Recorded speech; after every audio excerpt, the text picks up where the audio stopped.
The media overall, but journalism especially, in many ways are facing a crisis of trust. According to the Edelman Trust Barometer 2017, in the last 5 years, the trust in traditional media declined by 5%, from 62 to 57%, and for the United States alone, this appears to be even more severe. According to a Gallup poll from the year 2016, the average trust in media dropped by 21%. A similar picture can essentially be found worldwide, with admittedly a few exceptions. This drop of trust is often accompanied by a callback to a romanticized form of journalism and news. It's basically a call like, oh, if we only return to good journalism like we had back in the day, everything will be fine. Now, of course, the term back in the day is mostly left open for interpretation, as is usually the case with those romanticized versions of the past. There is this weird myth-like belief that journalism used to be good, that there was some sort of golden age of journalism, and that we are only now really seeing some kind of decline. But this actually couldn't be further from the truth. Journalism was never great, and there were historical situations where journalism was even worse than today. I often find myself wondering, when was this supposed golden age of journalism supposed to be happening? When was journalism great? When was journalism genuinely good? I had a few different versions of a response to those questions scripted, but none of them sadly really got the point across I'm gonna try and make here. So instead, let's play a little game, okay? I'm gonna read a quote for you, and while I'm reading it, you'll write me a nice little comment about what time period the quote is referring to. Let's see how many of you get it right. Okay, here we go. Further increasing the reader's tendency to sense that news items were issued from hostile or at least unsympathetic sources were the frequent contradictory reports. Differences of fact or interpretation emerged from one issue of a paper to the next one, or even in different parts of a single issue. Views of the same subject varied a great deal, because many differences stemmed from the coverage of the same event in the reports of several cities. These contradictions reinforced the perception that the newspaper as an accumulation of many biases alien to the reader. Now, take a second, okay? Think about it. To what period in time is this quote referring to?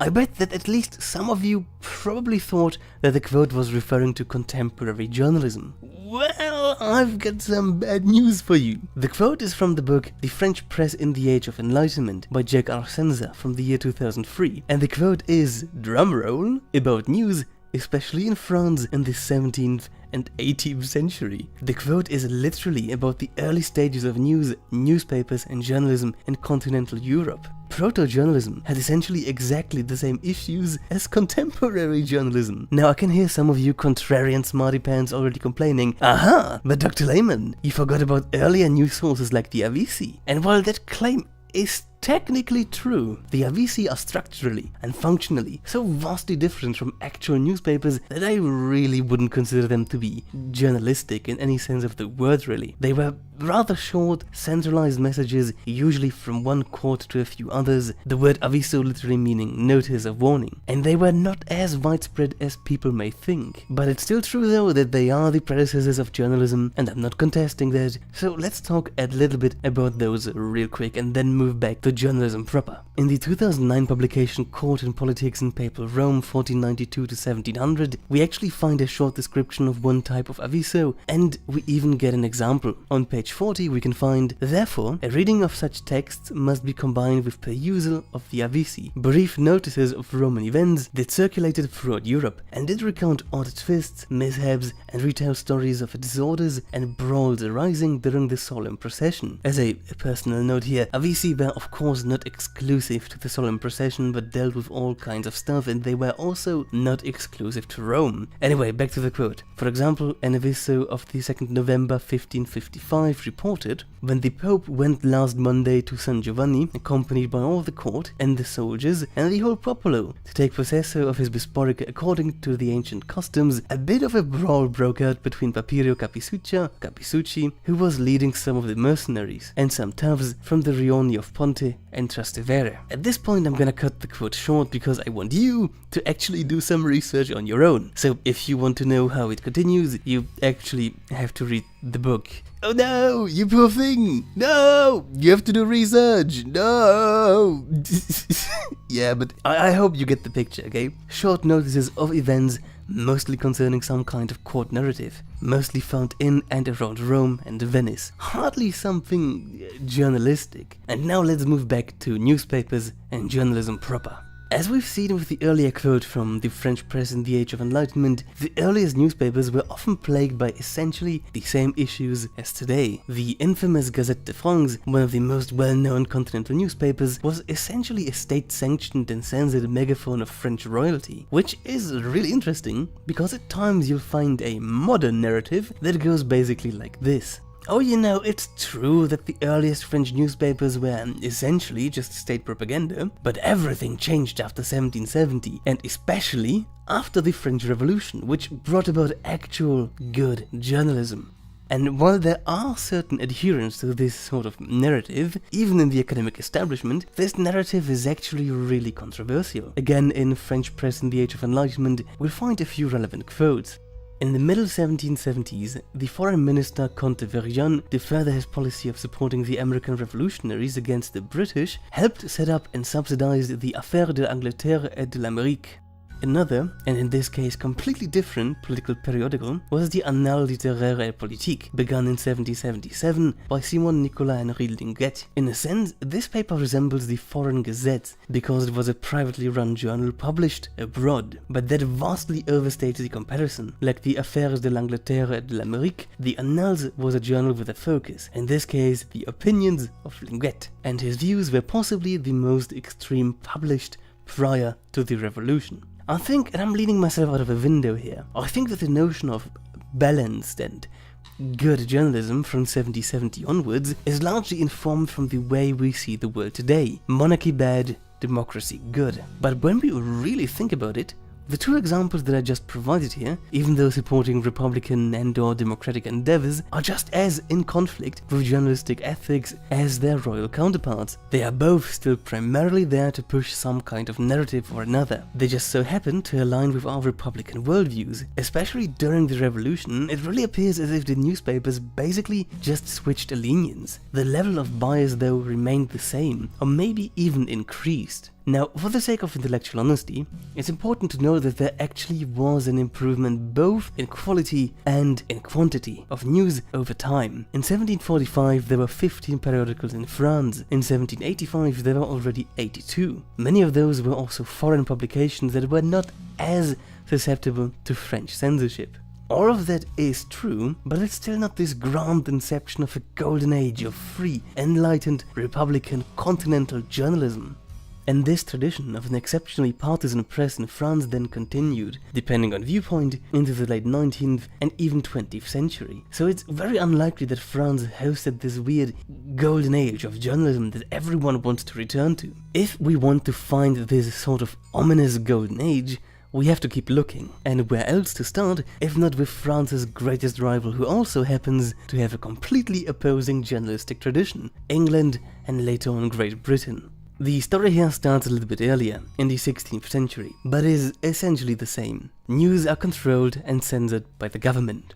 In Dangerous Talk by David Cressy, we find a few examples of how seditious or treasonable speech, which also applies to news, even though the main tool of censoring news at that time was press licensing, but that's a topic for an entire different video. Anyway, in Dangerous Talk we find out how seditious or treasonable speech was treated in the 16th century. The most common punishment under Edward VI for words of a seditious nature was for the offender to stand in the pillory, perhaps with an ear nailed to the post and with a paper on his head declaring the nature of the offense. The authorities had discretion to decide whether one or both ears would be cropped or sheared, whether the pillorying should be repeated in more than one marketplace, the extent of any fine, and the length and severity of imprisonment. A Norfolk man, William Widdard or Wissingseed, endured the pillory and the loss of an ear in February 1550 after speaking seditious words, and was then then dismissed with a good lesson. In May 1551, one Harris, having spoken traitorous words against the King's Majesty, denying him to be king, was referred to the next assizes. The following May, one Fording, a fellow of Eton College, was detained in the Fleet prison for repeating certain lewd words touching the succession of the crown. Another unfortunate went to the Tower in May 1553 for reporting of certain words touching the King's Majesty's person. Only around 1694 do we see some noteworthy improvements to this repression of free speech. In this year, the Licensing Order of 1643, as I mentioned before, one of those ominous press licensing deals, the Licensing Order of 1643 lapsed out and expired. Now, the history of British journalism is really complicated. Way too complicated to do it justice in this short video. But there are actually a few good publications to get a first insight into it. First one is fittingly called The History of British Journalism by Alexander Andrews. Or if you want something a tad more up to date but from a slightly more focused viewpoint, you can take a look at Journalism as an Anglo-American Invention by Chalabi from 1996. And if you are interested in much more contextual and, say, compact read, I can recommend the Encyclopedia of Journalism from the year 2009.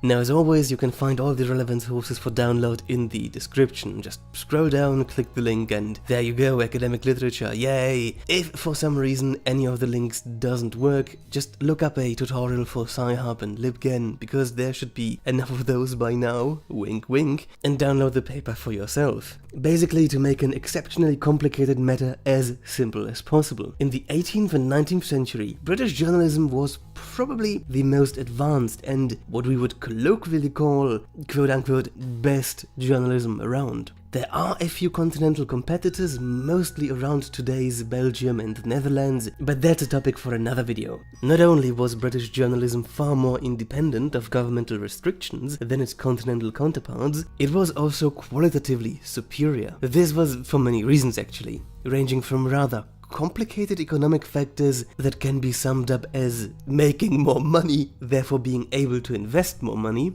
up to really simple factors such as British newspapers having, and I kid you not, simply having more pages than their continental counterparts. At the same time, this apparent quote-unquote freedom of the press and the related monetary incentives also slowly but steadily led to increasingly mundane and sensationalist news in the 19th century. In 1888, the French novelist and journalist Émile Zola described British journalism as the uncontrolled flow of information pushed to the extreme has transformed journalism, killed the great articles of discussion, killed literary critique, and increasingly gives more importance to news dispatches, trivial news, and to the articles of reporters and interviewers. But even with that, we have to keep in mind that this criticism comes from an almost opposed journalistic tradition and school of thought, so it has to be taken with a grain of salt. The question now, of course, is, did we just stumble upon the golden age of journalism, where everything was great and awesome? Sadly, this doesn't appear to be the case.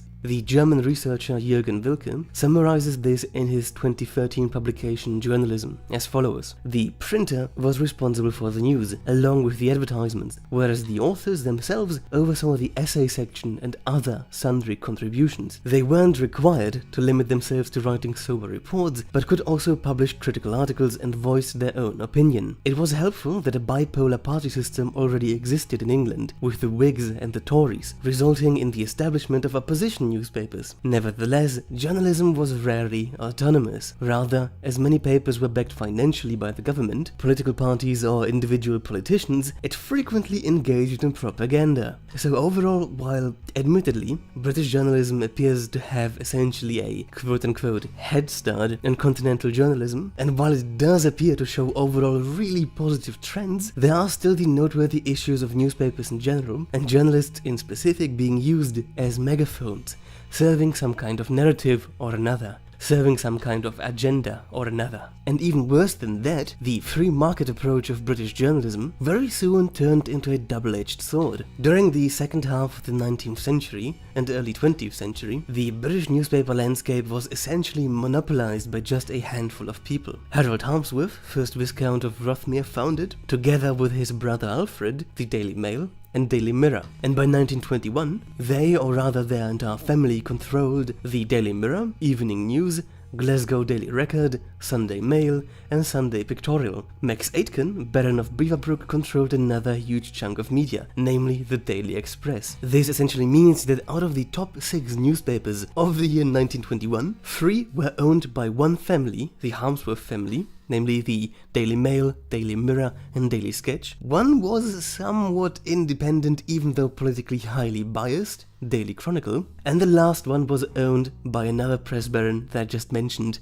Max Aitken, the Daily Express. Now, why is this important? The problem here is not the monopolization itself, but rather how this monopolization was used and abused. Adrian Birmingham, in his 2005 publication Monitoring the Popular Press, A Historical Perspective, describes the situation as following. The political aspirations of these press barons went much further than those of contemporary proprietors and editors, and their activities were often far more open and direct. Perhaps the most notorious example came days before the 1924 general election, when Rothermere's Daily Mail gave huge publicity to the Zinoviev letter, a provocative forgery purportedly written by the head of the Communist Internationale to British activists, in a bid to discredit the Labour Party. But the vitriol was not directed solely at the left. Beaverbrook and Rothermere regularly lambasted Stanley Baldwin, the Conservative Party leader, and after the 1929 general election, attempted to undermine his leadership via an Empire Free Trade crusade. They used their papers to launch and support a United Empire Party, which put up opponents against Conservative Party candidates in crucial by-elections. This vigorous campaign provided the occasion for Baldwin's famous speech, condemning the press barons for exercising power without responsibility. Although Baldwin survived, it later became clear that the press had pushed him to the verge of resignation. Birmingham also gives us a short glimpse into the somewhat contemporary research situation of that monopolization, and describes a research report written on this monopolization and on those families. The authors were concerned that a dangerous tendency has recently been manifesting itself, by which entertainment ceases to be ancillary to news and either supersedes it or absorbs it. Many people, they observed, welcome a newspaper that under the guise of presenting news enables them to escape from the grimness of actual events and the effort of thought by opening the back door of triviality and sex appeal. The general accuracy of the press is comparably low by scientific or administrative standards. Again, a quote and a description that seems eerily familiar, doesn't it? So, even though the 18th and 19th century seemed to be rather promising times for journalism in Britain, it was also this period that cooked up some of the nastiest issues of journalism so far: monopolization and abuse of seeming neutrality and the concept of news for political gain. And if we move to Britain's big or little brother, depending on your perspective, the United States, this period in time saw the creation of the term yellow journalism. Journalism specifically meant to sell, regardless of any integrity, going as far as completely fabricating content. So, to summarize the findings so far, no golden age of journalism during its inception and early stages because of massive governmental censorship and essentially just being a megaphone for the rich and the powerful, and usually for the royalties. No golden age of journalism during the 18th and 19th century because of still massive partisanship. It has to be said though that this period, at least in Britain, appears to display some rather positive journalism. And no golden age in the 19th and early 20th century because of massive monopolies and the use of journalism for political ends with no accountability on the side of the media. So overall, this doesn't seem too great for adherents of the theory of a golden age of journalism. But you know, maybe we have to move up a bit. Maybe we can still find some kind of golden age of genuinely good journalism somewhere. I'm gonna skip World War I and World War II because, I mean, let's be honest here, they really aren't even candidates for a golden age of journalism. This period, or rather those periods, were plagued by self-imposed censorship in the West and state-imposed censorship in the East. News became completely secondary to the war efforts. So let's move up a bit further. Let's look at news shortly after the Second World War. I don't think that there is any single event that sums up the issues of journalism in the late 40s and early 50s authorities, as well as the Nuremberg trials do. These were the trials of leading German officials, conducted by the victors of the Second World War. If you want a bit of in-depth reading about this, because this is actually absolutely fascinating from a media perspective, if you want some kind of background reading on this, I recommend Antero Holmiller's Reporting the Holocaust in the British, Swedish and Finnish Press 1945 to 1950 from the year 2011.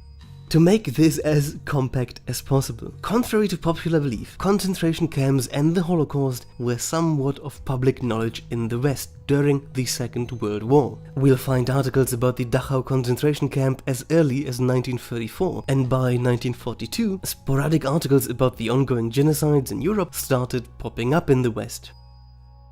And starting in 1945 then comes the Nuremberg trials. We have to just really quickly diverge from our journalistic focus and talk about the main points of those trials. They are really important to understand why exactly the press had the issues it had. So let's talk about the main charges here real quick. 1. Conspiracy to commit charges 2, 3 and 4, which are listed here. 2. Crimes against peace, defined as participation in the planning and waging of a war of aggression in violation of numerous international treaties. 3. War crimes, defined as violations of the internationally agreed upon rules for waging war. And 4. Crimes against humanity. While the Eastern countries plus Sweden and Finland actually did cover the last part in their news reports, including the various genocides in Europe, the Western press treated the entire thing much differently. On December the 15th, when the canonical figure of 6 million murdered Jews was considered, the main news story of the day was a large-scale police operation in West End. A few weeks later, Hermann Gräber's testimony on killing Jews in Ukraine in 1942 escaped the paper's attention, while in contrast, it was consistently reported in the Swedish and Finnish press. Instead, the main news item from Germany reads, "Han Radio goes Nazi." As these examples show, it was evident that the more systematic approach to the Jewish genocide was shunned by the nationalistic frame of reporting, which often concentrated on the mistreatment of the Allied soldiers, especially the killings of the captured Allied pilots by quote-unquote the Huns. Even as the infamous documentary Nazi concentration camps was shown during the trials, by the way, an absolutely fascinating movie, I'm gonna link it in the description. The movie not only shows a good bit of disgusting reality, but also shows the inception of certain Holocaust myths, in fact. It's this movie that, to my best knowledge, features the human skin lampshade myth for the first time ever. And even as this movie that's really hard to stomach was shown during the trials, the newspapers didn't really care. In fact, the coverage of the Nuremberg trial during the time of the Nazi concentration camps movie left the headlines and first pages of newspapers and moved way back. The Birmingham Gazette from the 13th November 1945, for example, does cover the movie, but only on page 4,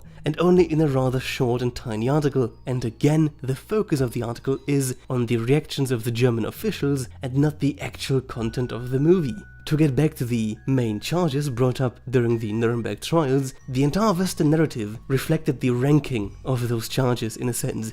The entire Western narrative was completely dominated by the conspiracy and war of aggression framework, with a good bit of war crimes sprinkled here and there. And this sort of dependence of journalism on the official narrative can only be understood if you also understand the way journalism operated during this time. It was the time of official sources, of big political quotes, of gentlemen politicians, and of governmental and institutional trust. Journalism during this time had overall a large degree of trust into their respective governments, and took a good chunk of its information directly from various governmental agencies, thereby also adopting the official frame of a war of aggression and conspiracy, and largely ignoring the aspect of genocide, as was the official governmental narrative during the Nuremberg trials. As a bit of trivia here, we actually saw the exact opposite on the Soviet side, and while I don't think anyone argues for a golden age of journalism in the Soviet Union, it's still important to note for context's sake that their journalism focused much more on the crimes against humanity, at times even going as far as blatantly fabricating content. So yeah, again, no golden age, it's basically just bootlicking at this point. So maybe, just maybe, we have to move into the 60s and 70s to find this promised land of a golden age of journalism. Spoiler alert, it's not here either. I'm sorry. In fact, even though this period is often touted as the period of governmental distrust, a period of transition away from just governmental bootlicking to actual critical journalism, which it certainly was, I'm not denying that, this period also saw the rise of the so-called new or contextual journalism as one of the, if not the main method of writing news. Fink and Chudson have a great paper on this from the year 2013, The Rise of Contextual Journalism 1950s to 2000s, and at one point they describe a study that in my opinion exactly showcases the issues, or rather the structural instability of the concept of new or contextual journalism. They describe the study as follows. They found significant increases in initiative, prefacing a question with statements to construct a particular context, asking multiple questions within a single turn, or asking a follow-up question, in assertiveness, inviting a particular answer, isn't it true that, or don't you think that, and in adversialness, Mr. President, Senator so-and-so has criticized your policy X as disastrous for the economy, national defense, and American morals. How do you respond? There was a notable rise on all of their measures of aggressiveness in 1969, and at no point after 1969 has the heightened level of aggressive questioning returned to the deferential questioning style that prevailed during the Eisenhower, Kennedy, and Johnson administrations. What this study, the article is describing here, lovingly calls initiative, assertiveness, or adversialness, in reality is nothing more than removing the barrier between journalist and the news. The journalist inserts him or herself into the story explicitly. This also means that all the biases, all the preconceived notions of something that the journalist has are also dragged into the story, and not only implicitly, as was the case up until then, but in a very sort of explicit, overt manner. Essentially, if really boiled down, new or contextual journalism is journalism that rejects not only authority, but also objectivity. And just to give anyone criticizing this video a quick way out and a good entry point for dismissing any point I have made so far or will still make, here, have a Wikipedia quote that I really like.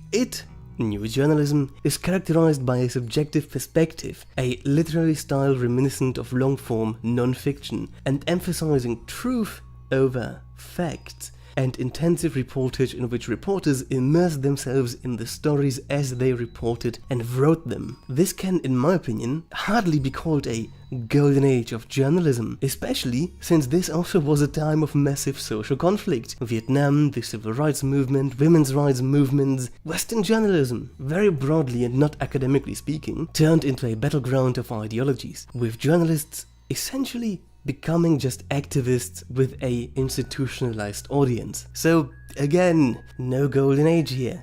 And if we move up to the 80s and 90s, even though I haven't seen a single person so far arguing for a golden age of journalism in those 2 decades, if we move into the funky 80s and the extreme 90s,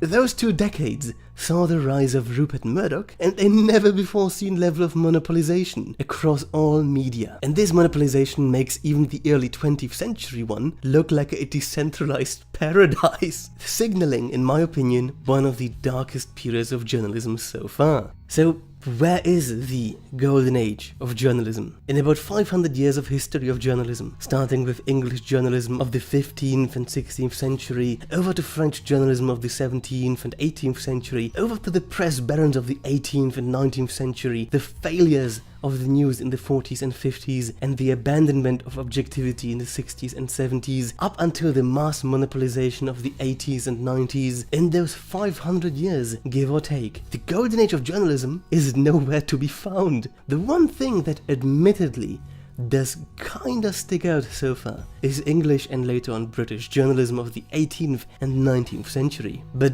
even then I wouldn't go as far as calling it a golden age of journalism. The notion of a golden age of journalism, in my opinion, appears to stem from a fundamental misunderstanding of its history. So what does this mean for us? Contrary to the tone of this video, I still think that journalism provides a few really important services, and my personal distrust is not as much directed at the concept of journalism as individual journalists and news outlets. Or to put it simply, the institutional idea is a good one.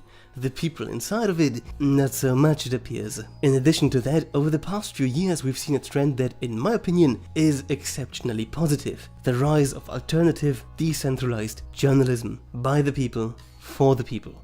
But what exactly this new, usually digital form of journalism will bring in the future, and what it already does today, that's a topic for another video. Wink, wink. Like, share, subscribe, buy me Tic Tacs. So there you have it. A cursory, superficial look into the concept of a golden age of journalism. At this point, also a thank you to my dudes over at Patreon. Without you, I probably wouldn't be here. I can't stress enough how much I appreciate your enlightened alt-centrist support. And a double thank you goes to two of my patrons who still haven't told me how to call them. So I'll still have to use their cover names, August and Gypsies. Gypsies, August, double thank you my dudes, I genuinely appreciate it. And that's it for today's video. I am Dr. Layman, glad you tuned in. Sargon, you are a cuck, but you are a magnificent cuck. Thank you for having me, and as always, Babylon prevails.